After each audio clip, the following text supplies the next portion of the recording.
Assalamualaikum warahmatullahi wabarakatuh.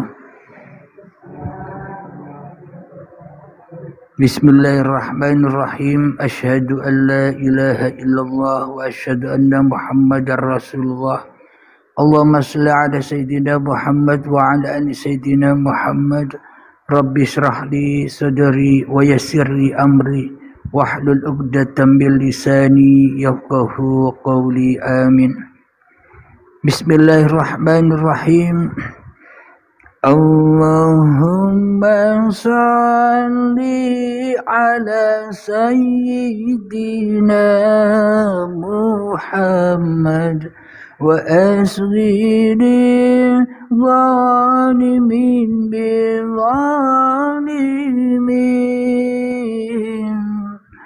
Allahumma salli ala sayyidina Muhammad wa asghiri zalimin bil zalimin wa akhrijna min bainihim salimin wa ala alihi wa sahbihi ajma'in. Salam hormatku, salam ta'zimku buat para sahabat-sahabatku tercinta, baik yang ada di dalam ataupun yang ada di luar negeri, terkhususnya ibu-ibu yang mengikuti kajian rutinan di Sabtu malam Ahad ini. Semoga kita semua senantiasa selalu di dalam lindungan Allah Subhanahu wa taala. Amin ya rabbal alamin.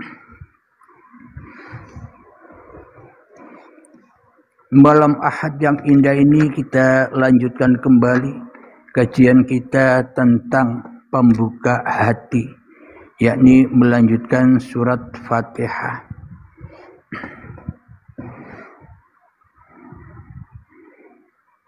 Bismillahirrahmanirrahim.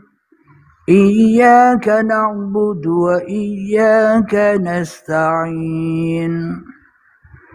Yang artinya hanya kepada Engkaulah kami menyembah dan hanya kepada Engkaulah kami memohon pertolongan. Alhamdulillahirabbil alamin. Itulah makna secara terjemahannya. Kalau kita pahami ya gitu-gitu aja. Namun kalau kita buka, kita bongkar makna yang tersirat, makna mutasabihat, makna rahasia di dalam ayat ini, maka akan terbuka hati kita. Di kajian Uripe Allah ini adalah kajian hati. Untuk memahami hati, maka hatinya harus dibuka dulu. Hanya kepada Engkaulah kami menyembah. Selama ini kita tidak mengenal Allah. Yang kita kenal hanyalah diri kita sendiri. Berarti yang wujud, yang hidup, yang ada pada diri kita masih diri kita sendiri.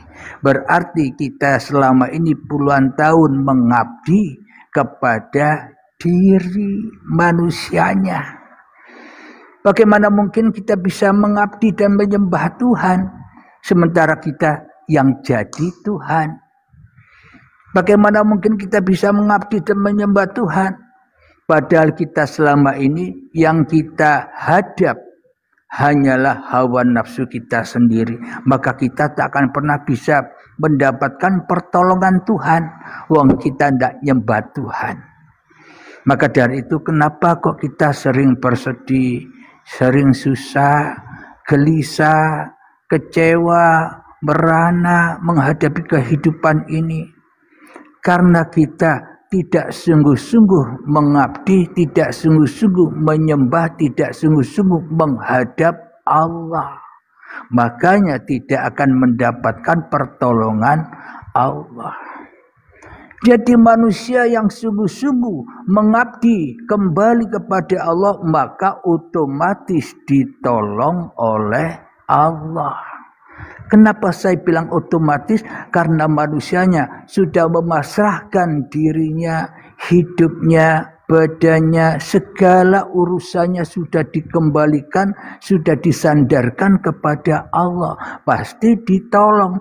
Apa bukti pertolongannya? Hati merasa enjoy, hati tenang, hati damai, hati bahagia, tidak khawatir apa-apa lagi.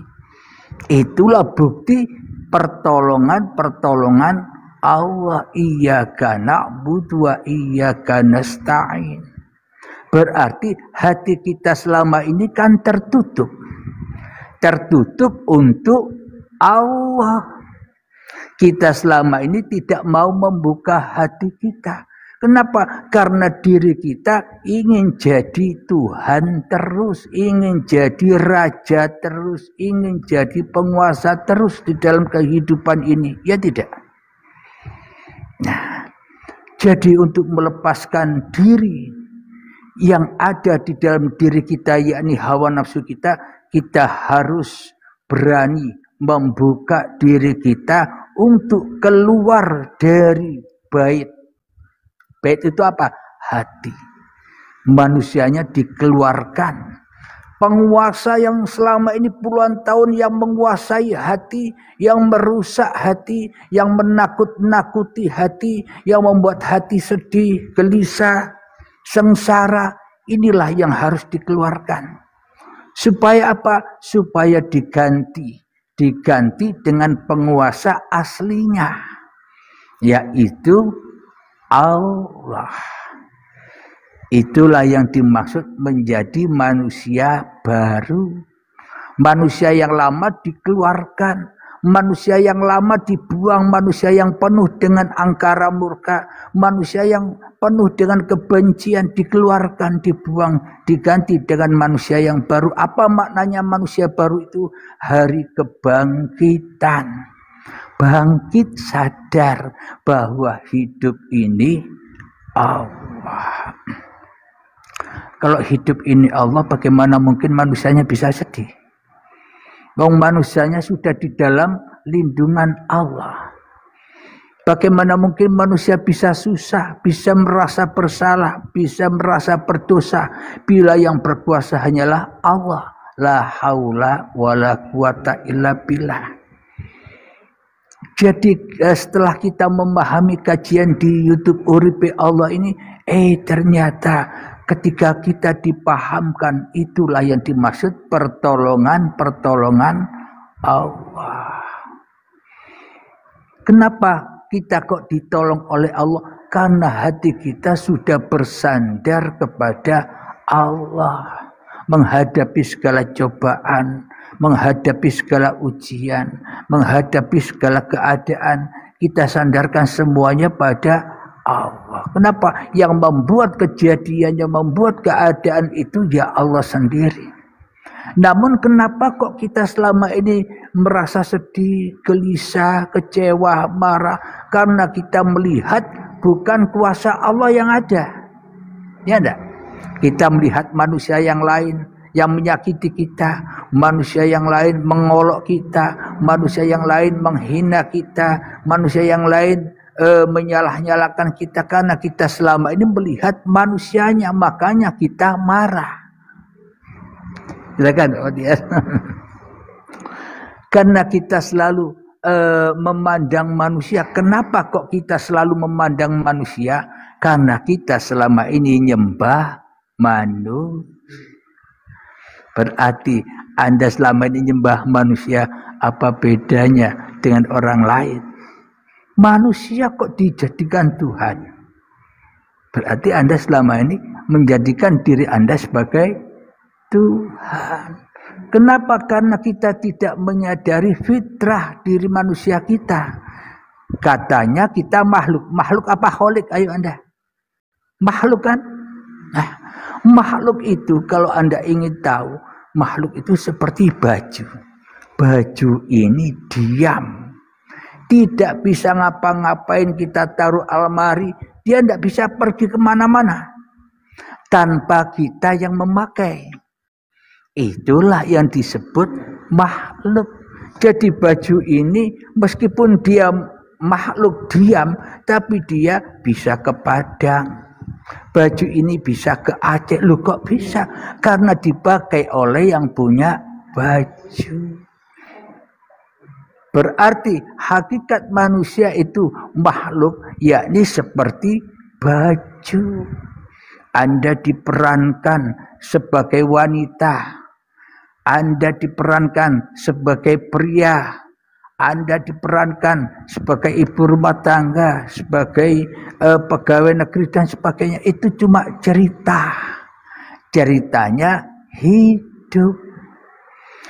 Jadi sebenarnya manusia itu, baju itu fungsinya sama sebagai makhluk yang tidak bisa bercerita apa-apa kecuali diceritakan yang menciptakan, yang menggerakkan. Itulah makhluk. Namun kita selama ini tidak memahami, tidak mengerti. Pokoknya aku paham, meyakini aku makhluk. Tapi praktek di hati kita sebagai khalik. Seolah-olah baju ini bisa jalan-jalan sendiri. Seolah-olah manusia ini bisa memasak sendiri, bisa ke pasar sendiri, bisa bekerja sendiri, bisa menyapu sendiri. Seolah-olah ini semua pekerjaan baju. Baju ini bisa duduk kalau saya memakainya sambil duduk. Baju ini bisa berjalan kalau saya sedang berjalan. Baju ini bisa merokok kalau saya sedang merokok. Jadi semua lambang baju ini sebenarnya hanya lambang. Lambang bahwa apa yang terlihat pada baju ini sebenarnya perbuatan yang membuat, yang memakai baju. Berarti Anda harus memandang siapapun yang Anda pandang, termasuk diri Anda sendiri. Anda pandanglah hidup yang menghidupi Anda. Itulah Sang Pencipta. Itulah yang dimaksud menyembah. Itulah yang dimaksud mengabdi. Itu nyembah itu sholat, itu syahadat, itu zakat, itu puasa, itu haji. Jadi sholat yang kita pahami selama ini, menyembah yang kita pahami ini hanya sebatas sholat, ibadah. Padahal waktu sholat Anda tidak nyembah. Anda ingat yang selain Allah. Apapun yang Anda ingat itulah Tuhan Anda. Ketika sholat Allahu Akbar Anda ingat kereta Anda, ya itulah yang Anda pertuhankan. Anda ingat dapur, Anda ingat belum mematikan kompor, ya itulah Tuhan Anda. Banyak Tuhan Anda itu di dalam sholat Anda. Berarti selama ini Anda tidak pernah sholat kepada Allah, hanya sholat kepada hawa. Berarti sholat dan menyembah itu bukan itu. Hati yang selalu kembali kepada Tuhannya, ia pasti ridho dengan apapun yang diputuskan Tuhan. Diuji berbagai macam pun, jangan itu dianggap ujian. Anggaplah itu sebagai ketetapan. Oh, aku ditetapkan berkeadaan seperti ini. Aku ditetapkan berkeadaan hati senang. Aku ditetapkan keadaan hati gelisah. Namun Anda tetap enjoy. Kenapa? Karena semuanya ketetapan Allah. Anda harus enjoy. Kenapa? Karena itu maunya Allah, bukan mau manusia. Kenapa manusia itu marah, bingung, resah, sedih, gelisah, kecewa? Karena selama ini manusia menganggap apa yang dilakukannya itu sebagai milik manusianya.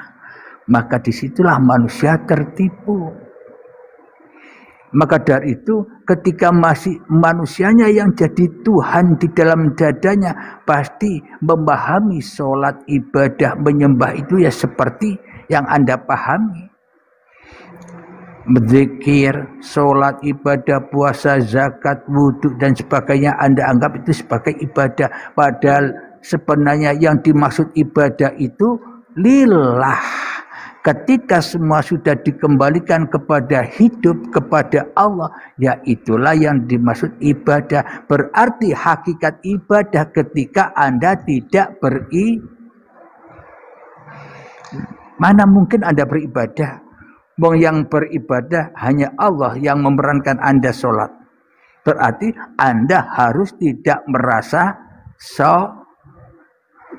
tidak merasa sedih, tidak merasa sakit, tidak merasa kecewa. Akhirnya muncullah hati yang tenang, enjoy. Hidup ini untuk senang-senang, bukan untuk bersusah-susah. Kenapa manusia hidup ini susah? Karena manusia mengikuti maunya hawa nafsu. Ngatur-ngatur Tuhan. Maka dari itu orang yang berbahagia itu, orang yang damai itu, orang yang senang, orang yang enjoy itu, orang-orang yang selalu mengikuti Tuhannya. Ditakdirkan apa-apa, ditakdirkan apa saja, sebagai apa saja, enjoy saja. Maunya Tuhan, tidak ada yang salah. Itu terhadap diri Anda. Kalau Anda sudah begitu, pasti Anda menilai orang lain sama seperti Anda menilai diri Anda sendiri. Kalau Anda sudah menilai Anda sendiri kayak begitu, pasti Anda menilai orang lain pun juga begitu. Sehingga muncullah kasih sayang, hormat menghormati, rahmatan lil alamin. Itulah agama Allah, supaya manusia berkasih sayang, supaya manusia meliputi seluruh alam semesta ini, sehingga manusia tidak merasa miskin lagi. Wong alam semesta ini milik manusia. Alam semesta, langit dan bumi ini diciptakan hanya untuk manusia.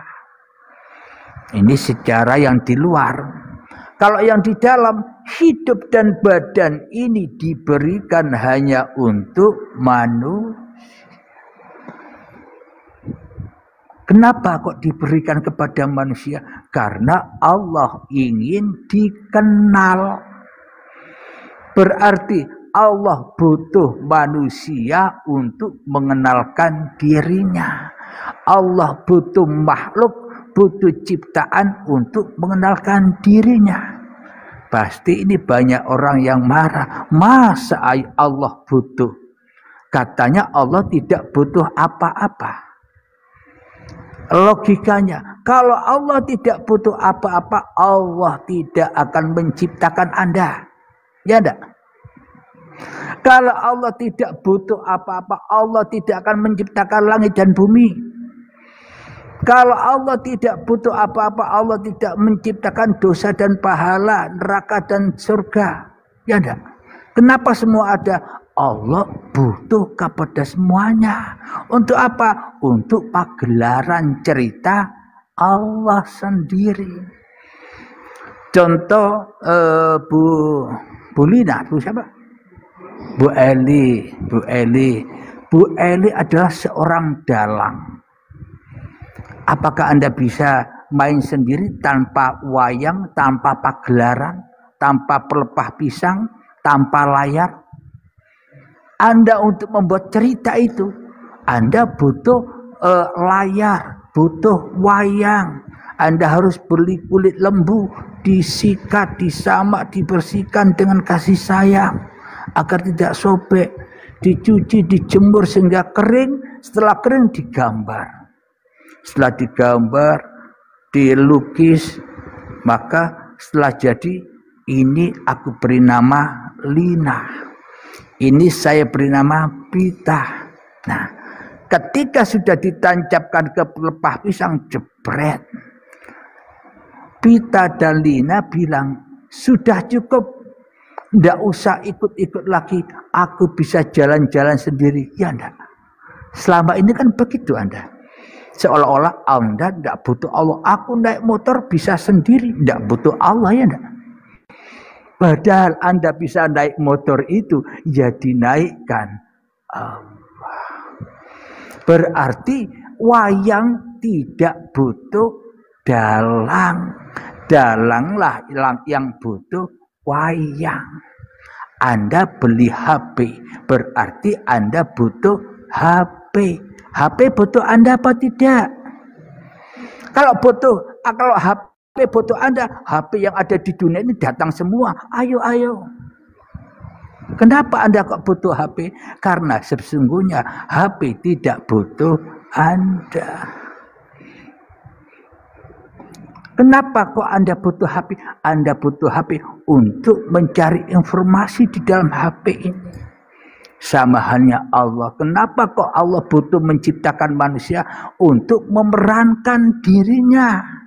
Jadi berbagai macam-macam peran manusia. Peran alam semesta ini sebenarnya perannya siapa? Perannya Sang Pencipta.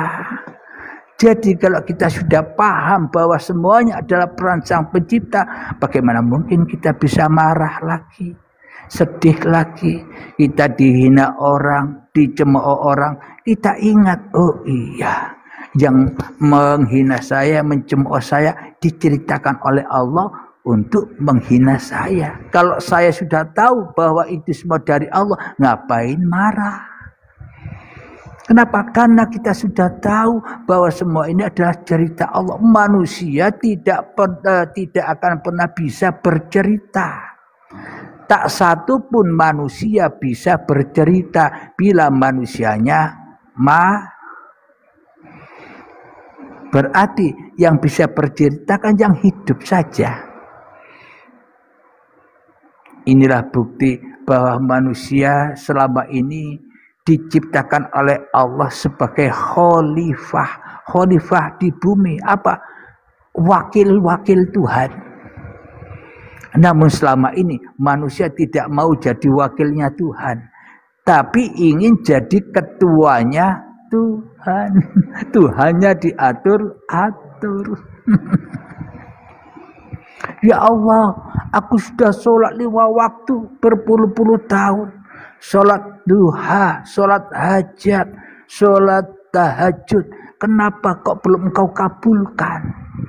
Yang jadi Tuhan ini siapa sih? HP kok ngatur-ngatur yang punya HP.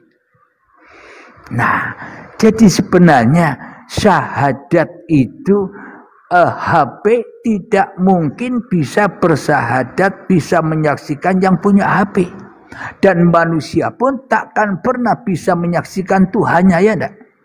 Selama ini hidup Anda, adakah orang yang bilang, aku sudah ketemu Tuhan? Rupa Tuhan, tidak ada manusia yang bisa ketemu Tuhan. Bahkan Nabi Muhammad pun tidak pernah bisa bertemu. Kenapa? Yang Isra Mi'raj bukan Nabi Muhammad. Yang Isra Mi'raj itu ya Allah sendiri. Apa buktinya? Subhanallazi asra bi'abdihi lailan. Maha suci Allah yang memperjalankan hambanya. Nabi Muhammad tidak bisa jalan-jalan sendiri, maka dari itu diperjalankan. Anda tidak bisa hidup sendiri, maka dari itu Anda dihidupi. Anda tidak bisa duduk sendiri, maka didudukkan, dimasakkan, dimakankan, diminumkan oleh hidup. Nah, tapi kebanyakan setan selama ini memahami Allah itu tidak butuh apa-apa. Manusia yang butuh Allah. Sehingga Anda capek-capek untuk mencari Tuhan. Capek-capek untuk memahami Tuhan. Ngapain? Sebenarnya yang paham itu manusianya apa Tuhan? Wayang tidak paham bahwa dirinya itu wayang. Wayang itu tahu bahwa dirinya wayang karena dalangnya bilang kamu wayang. Dalangnya yang tahu bahwa kita ini manusia. Apa buktinya? Anda tahu bahwa diri Anda manusia ketika Anda masih hidup. Kalau manusia sudah tidak hidup lagi, ia tidak akan pernah tahu bahwa dirinya adalah manusia, ya enggak? Nah, ia sudah bebas. Kenapa? Karena ia sudah kembali kepada Tuhannya, yang ada hanya Allah saja. Alhamdulillah. Jadi kita kembali ke tema iyyaka na'budu wa iyyaka nasta'in. Bila manusia mengembalikan hidupnya kepada Allah, maka itulah yang dimaksud iyyaka na'budu wa iyyaka nasta'in. Pasti ditolong oleh Allah. Ia hidupnya tidak bersedih lagi, tenang, damai, nyantai, enjoy, bahagia. Tidak khawatir lagi. Kenapa? Karena Allah lebih tahu apa yang Anda butuhkan daripada Anda sendiri. Allah lebih tahu. Maka jangan ngatur-ngatur Allah. Mau habis baterainya. Alhamdulillah, kita lanjutkan. Ihdinas siratal mustaqim. Artinya tunjukilah kami jalan yang lurus. Tunjukilah kami jalan yang lurus. Kalau secara kemanusiaan, manusianya dipaksa untuk mencari Tuhan dengan sholat, dengan ibadah. Dikira itu sudah jalan yang lurus. Namun ketika ibadah dan sholatnya diakui. Ini ibadahku, ini sholatku. Berarti jalannya belum lurus. Jadi orang-orang yang lurus jalannya itu hanya orang-orang yang selalu mengabdikan dirinya kepada Tuhannya, sehingga ia mengikuti Tuhan, mengikuti apa yang dititahkan, mengikuti apa yang sudah ditetapkan Tuhan. Itulah yang dimaksud jalan yang lurus. Tidak susah lagi, tidak sedih lagi, tidak makan omongan orang lagi, tidak menghiraukan omongan yang jelek-jelek orang lain lagi. Enjoy saja. Itulah yang dimaksud manusia berada di dalam jalan yang lurus. Siratal ladzina an'amta 'alaihim ghairil maghdubi 'alaihim waladdallin. Amin. Yang artinya yaitu jalan orang-orang yang telah Engkau beri nikmat, bukan orang beri nikmat kepadanya, bukan jalan mereka yang dimurkai dan bukan jalan mereka yang sesat. Inilah yang dimaksud ihdinas siratal mustaqim, itu hati-hati manusia yang selalu bahagia. Hati manusia yang selalu enjoy. Itulah yang dimaksud ihdinas siratal mustaqim.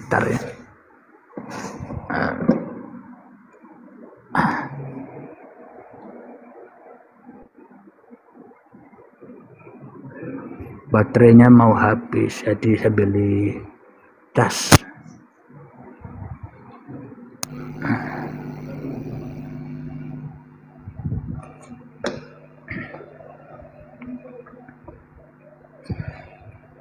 Berarti makna dari jalan yang lurus wat siratal mustaqim itu kan selama ini yang kita tahu, untuk melewati wat siratal mustaqim itu besok, ya enggak?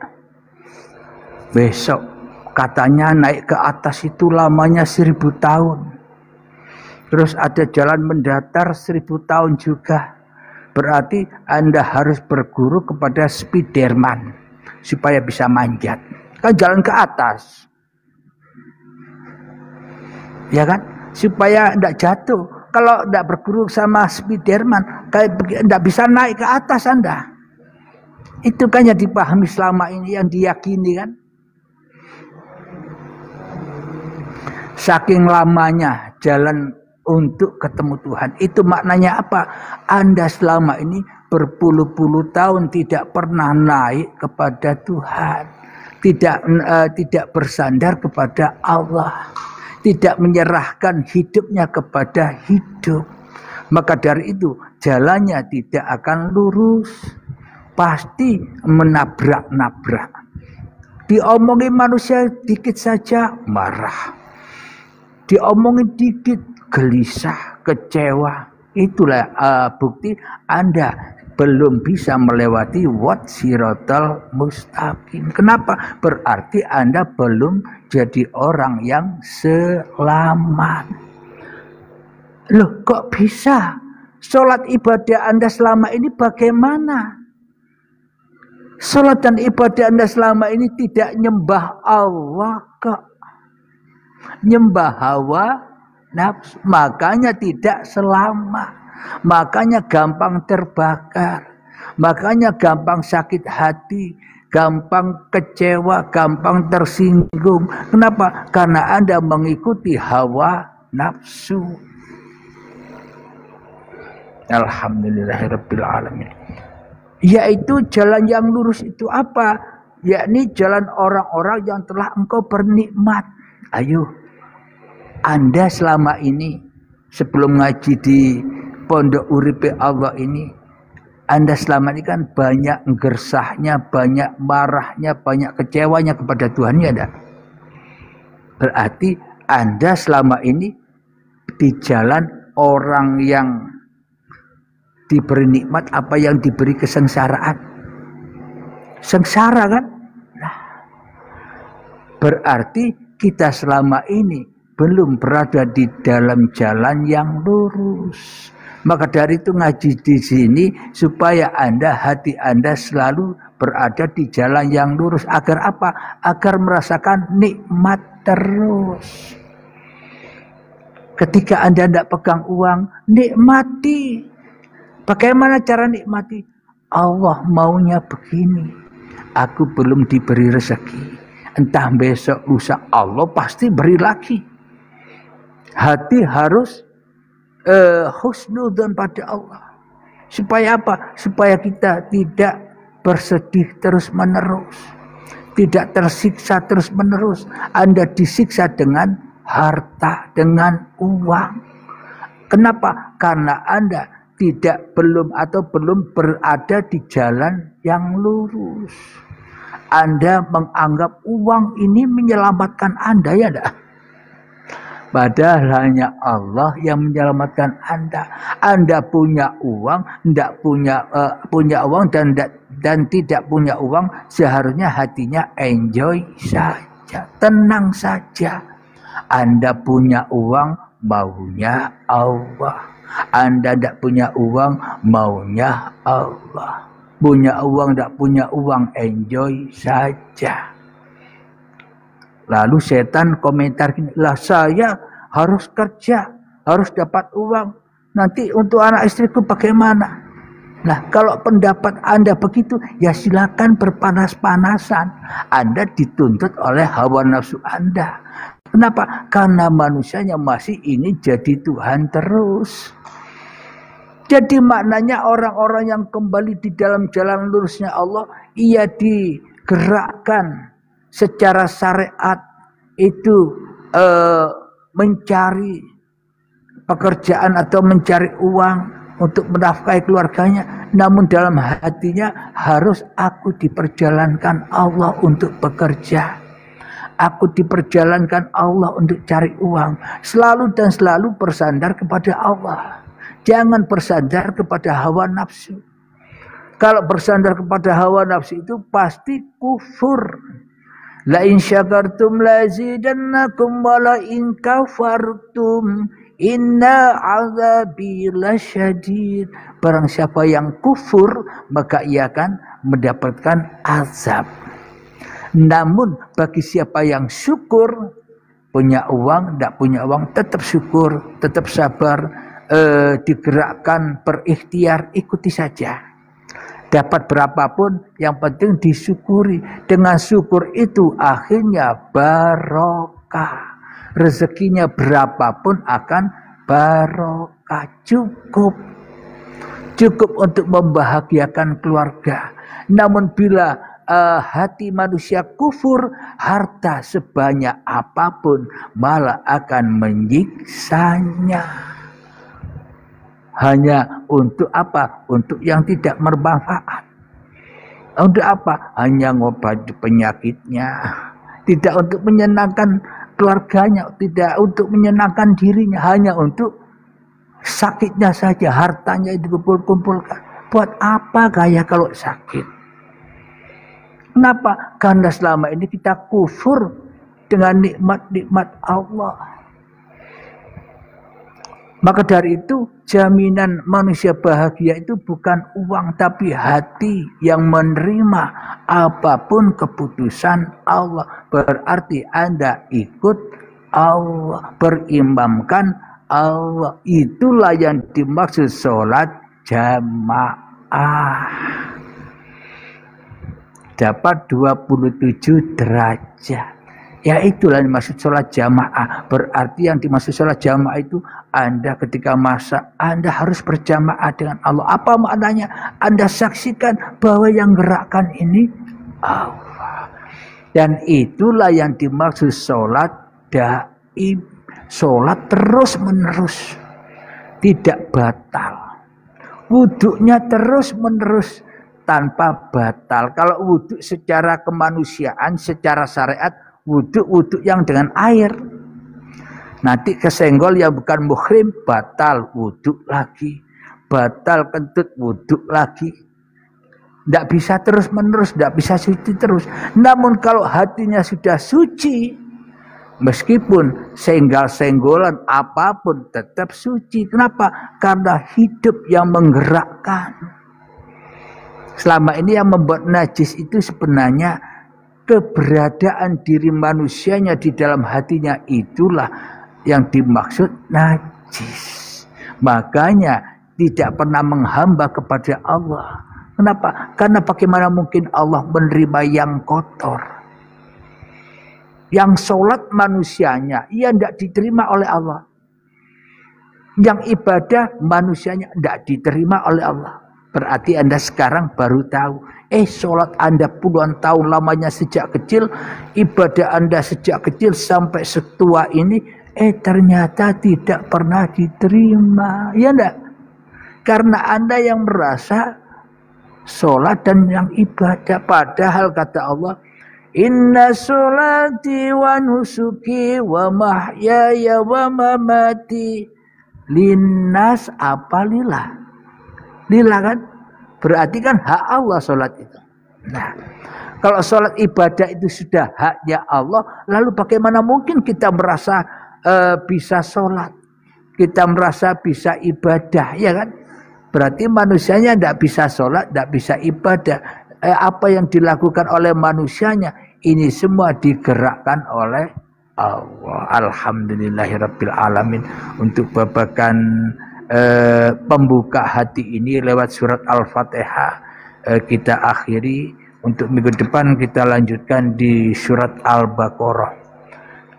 Alhamdulillah, sebelum kita adakan tanya jawab, kita akhiri dulu meskipun hanya sebentar, namun semoga sangat amat bermanfaat untuk kita semua, terutama untuk saya sendiri. Dan karena ilmu-ilmu ini bukan ilmunya manusia, ini ilmunya Allah. Kalau saya tidak hidup, saya tidak bisa ngaji seperti ini. Berarti saya bisa ngaji seperti ini karena hidup. Berarti ini ilmunya Allah. Yang berkata Allah, yang mendengar Allah. Kenapa? Karena semuanya Allah. Allah berada meliputi segala ciptaannya. Namun Anda jangan salah paham. Jangan Anda ngaku-ngaku sebagai Allah. Masa manusia katanya mati, tapi masih ngaku-ngaku aku Allah. Ya enggak Pak Badiar? Katanya manusianya mati, tapi kok di dalam hatinya ngaku-ngaku aku Allah. Berarti masih salah paham. Makna enjoy itulah rujukannya. Bila manusia sudah mati, ya enjoy saja, tenang saja. Kenapa? Semua yang ada hanya Allah. Alhamdulillahirabbil alamin. Semoga kajian di malam Ahad rutinan ini semoga lestari. Meskipun yang ngaji hanya sedikit, namun yang penting bermanfaat. bagi kita semua. Dan sahabat kita yang ada di TikTok pun juga semoga kajian-kajian yang ada di akun Enjoy dan di YouTube Uripe Allah ini, nanti kajian ini akan diunggah kembali di YouTube Uripe Allah. Bagi anda-anda yang belum tahu YouTube saya, ketik di YouTube Uripe spasi Allah. Bila anda ingin ngaji tentang apapun, contoh syahadat, di belakangnya harus disambung Uripe Allah agar ketemu dengan kajian syahadat versi Uripe Allah. Anda ingin tahu kajian syukur, sabar, tulis saja apa yang Anda ingin tahu, tapi di belakangnya dikasih password Uripe Allah agar ketemu dengan kajian-kajian yang ada di YouTube Uripe Allah. Alhamdulillahirabbil alamin. Ngaji seperti ini ibarat kita mengasah pedang, mengasah hati. Agar apa? Agar kita mudah membunuh musuh-musuh Allah.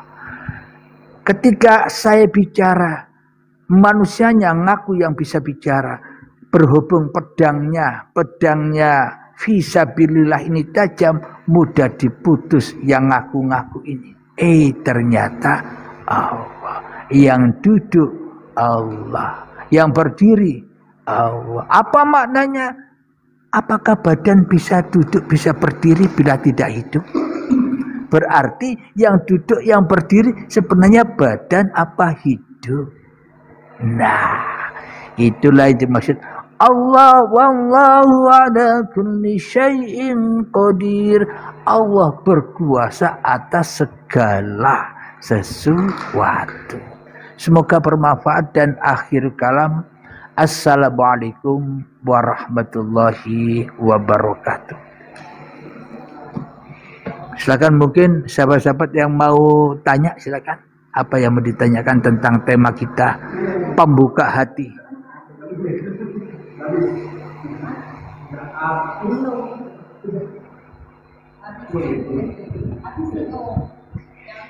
Bu Pita, ayo, apa yang mau ditanya?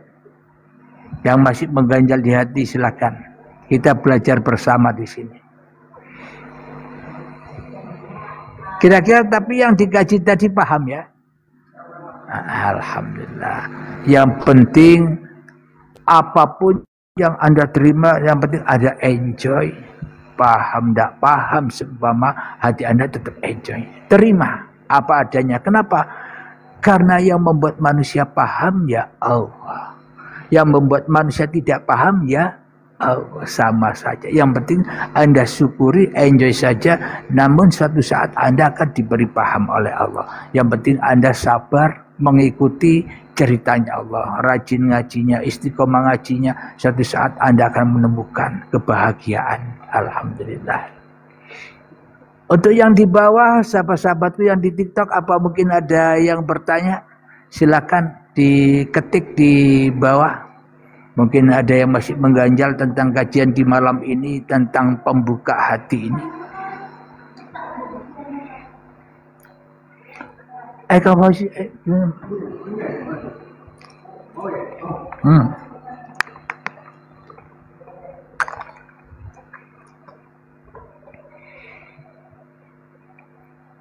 Oh, yang di bawah mungkin semuanya sudah paham ya. Alhamdulillah. Kalau begitu yang bawah sudah enjoy semua, saya akhiri dulu. Mohon maaf kiranya bila ada kata-kata yang kurang berkenan. Dan semoga kita semua selalu di jalan yang lurus dan selalu di dalam kebahagiaan, kesehatan, rezeki yang cukup. Sehingga kita bisa menikmati kehidupan ini. Amin ya rabbal alamin. Dan akhir kalam, assalamualaikum warahmatullahi wabarakatuh.